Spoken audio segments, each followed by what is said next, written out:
আল্লাহ নবী সাল্লাল্লাহু আলাইহি সাল্লাম বলছে, কিয়ামতের পূর্ব মুহূর্তে আগুনের লাল বৃষ্টি হবে,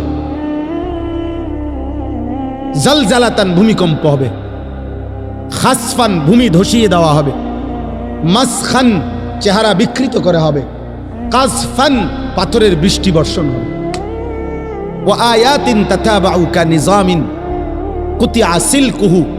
নবীজি বলেন একটার পর একটা এভাবে আযাব আসবে যেন এই তসবির দানা এখান দিয়ে কাইটা দিলে 100 দানা পড়তে মাটিতে কয় ঘন্টা লাগবে? আল্লাহর নবী খোদার কসম এবং উদাহরণ দিয়ে বলছে, কানিজামিন কুতিয়া সিলকুহু, যেমন তসবির দানা মালা যেমন কেটে ফেললে সব ফুল পড়ে যায়, মালা বানাইলে সব দানা পড়ে যায় একটার পর একটা। যদি 10 মিনিট বৃষ্টি হয় তাহলে বৃষ্টির ফোঁটা যে জমিনে পড়ে এক এক ফোঁটার মাঝখানে ব্যবধান কয় মিনিট? বুঝেন নাই কথা? বৃষ্টির ফোঁটা পড়ে যে এক ফোঁটা পড়ার কয় মিনিট পরে আরেক ফোঁটা পড়ে? অনবরত অনবরত অনবরত কিনা না ব্যবধান আছে?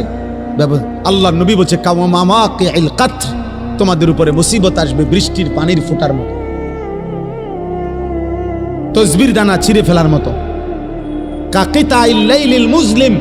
এগুলো সব কিয়ামতের পূর্বের কথা, এটি হয়ে গেছে এই যে কথা না, নূহ নবীর জমানার কথা বলে না। নবীজি বলছে অন্ধকার অমাবস্যার রাত্রির মতো তোমাদের উপরে মুসিবত আসবে, কিছুই খুঁজা পাইবা না, কি করা উচিত? আল্লাহর নবী বলছে ইউসবিহুর রাজুলু মুমিনান ওয়া ইউমসি কাফিরান, সকালবেলা থাকবা মুমিন, সন্ধ্যা হয়ে যাবা কাফের, সন্ধ্যায় ছিলা মুমিন, সকালে হয়ে যাবা কাফের।